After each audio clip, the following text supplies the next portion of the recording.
We'll guide you through how to convert a video to an MP3 file. If you find this useful, then consider subscribing and liking the video. Here we have the video I wish to make into an MP3 file. To get started, go and open up a web browser, as we need to get an app for this. This app is called VLC Media Player, and the site is videoland.org.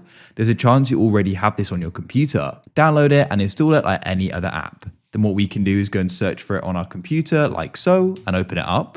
You need to go to the top left and you can press media and you need to press convert/save.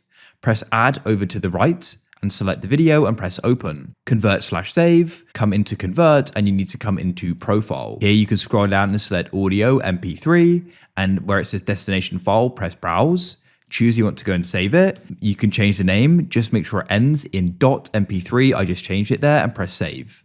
Press start and it's then going to convert, and then here we have the MP3 file. It's that simple. Leave a like if you found this useful.